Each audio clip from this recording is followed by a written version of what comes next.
একটু আসা যাক তিনটা ভিএফএস গ্লোবালের সর্বশেষ যে আপডেটগুলা আজকে তিনটা ভিএফএস থেকে কেমন পরিমাণে কালেকশনের সংখ্যা দেখা গেছে।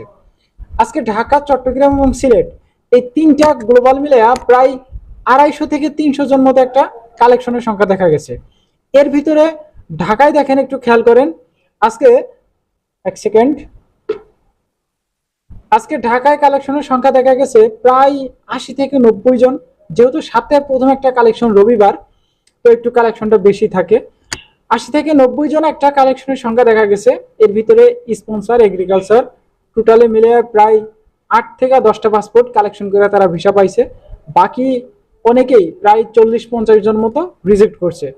এবং এদিকে দেখেন ফ্যামিলি ভিসা আজকে প্রায় 2025 এবং 26 সালের লাস্টের দিকে, নভেম্বর, ডিসেম্বর এবং 26 সালের জানুয়ারি, ফেব্রুয়ারি, মার্চ মাস পর্যন্ত, মার্চ মাস পর্যন্ত প্রায় 25 থেকে 30টা পাসপোর্ট আজকে ফ্যামিলি ভিসা কালেকশন করে ভিসা পাইছে।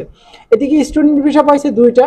অনেকে ইটালিতে স্টুডেন্ট ভিসার জন্য অ্যাপ্লাই করেন বা এই বর্তমান সময় হিসাব করছেনও, করে রাখছেন। তারা এখনো পর্যন্ত যারা সাড়া পান নাই তারা অপেক্ষা করেন, খুব দ্রুত আপনাদের ভিসাগুলো হয়ে যাবে।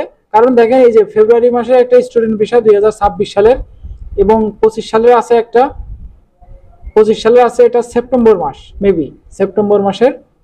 এখানে একটা ঘটনা ঘটে গেছে, এই 26 সালে ফেব্রুয়ারি মাসে যে একটা ডোমেস্টিকে একটা আবেদন ছিল, এই ডোমেস্টিকে অনেকে আবেদন করছিলেন, তারা নুল্লাস্তাও পাইছিলেন। এই ডোমেস্টিক বলতে আপনার এই বাসা বাড়িতে কাজকর্মগুলো থাকে, তাই তাদেরকে ভিসাগুলো খুব দ্রুত দেওয়া দেয়। আজকেও প্রায় দেখেন 4টা পাসপোর্ট কালেকশন করছে ডোমেস্টিক, তারা 4টা পাসপোর্টে ভিসা পাইছে। এগুলা যেহেতু বাসা বাড়ির কাজ, বাড়ির ভিতরে বা রুমের ভিতরে যে কাজগুলো থাকে, সেই কাজগুলা যেহেতু মালিক সেখানে একদম দ্রুত সময়ের ভিতরে এই ডোমেস্টিক কোটাগুলা সেখান থেকে নুলাস্তাগুলো উঠে থাকে এবং দেওয়া থাকে। এগুলো ভিএফএস এ জমা করলে ডোমেস্টিকে খুব বেশি সময় নেয় না। তবে ওয়ার্ক ভিসার ক্ষেত্রে এগুলো ভিন্ন রকম।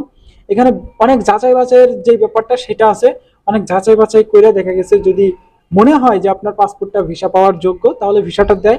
আদারওয়াইজ ওই যে হয়তোবা আটকে যাবে 23 এবং 24 সালের মতো, আর নয়তোবা আপনাকে পাসপোর্টে ভিসাটাই দিবে না, রিজেক্ট করে দিবে, ডাইরেক্ট রেডি ফর কালেকশন দিয়ে দিবে। যখন আপনি ওই পাসপোর্টটা কালেকশন করবেন, দেখবেন যে পাসপোর্টে ভিসা নাই। ভিএফএস গ্লোবালের সর্বশেষ যে পরিস্থিতি, চট্টগ্রাম এবং সিলেটে একই অবস্থা, তবে কালেকশনের সংখ্যাটা একটু কম। যেহেতু এই 50 থেকে 40-50টা মতো পাসপোর্ট কালেকশন হয়েছে। সিলেটেও চট্টগ্রামও একই অবস্থা, তারা বেশি পরিমাণে পাসপোর্ট কালেকশন করে নাই। তো সেক্ষেত্রে ফ্যামিলি ভিসা কটা বেশিরভাগই পাইছে ওই 2টা ভিএফএসও, কিন্তু ওয়ার্ক ভিসা তেমন একটা খবর নাই এখনো পর্যন্ত। যেহেতু সকাল সকাল ভিডিওটা শুট করতেছি, তো এখনো পর্যন্ত আমাদের কাছে তেমন কোনো আপডেট আসে নাই। ওকে, এই ছিল কিন্তু সর্বশেষ 3টা ভিএফএস গ্লোবালের সর্বশেষ যে কালেকশনটা, সেটা আপাতত আর কোনো আপডেট নাই এ সম্পর্কে। ভিডিও শুরুতে আমি বলছিলাম যে এই জানুয়ারি এবং ফেব্রুয়ারি মাসে যারা ডোমেস্টিক, স্পন্সর, এগ্রিকালচার এই কয়েকটা ক্যাটাগরিতে যারা নতুন ক্লিক করছেন, তাদেরকে নিয়ে একটা ভিডিও দিব।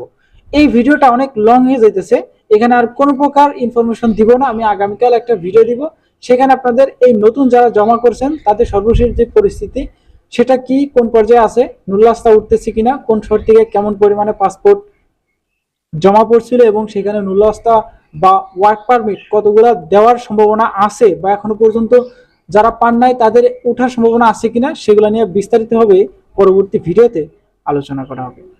এই ছিল আজকের ভিডিও। দেখা হচ্ছে নেক্সট একটা ছোটখাটো ইনফরমেশন ভিডিওতে। ততক্ষণ পর্যন্ত আপনারা সুস্থ থাকবেন, ভালো থাকবেন। Zahid Majumdar, Italy news, Majumdar from Europe, Majumdar from Italy, এই 3টা ইউটিউব চ্যানেলের পাশেই থাকবেন। আল্লাহ হাফেজ।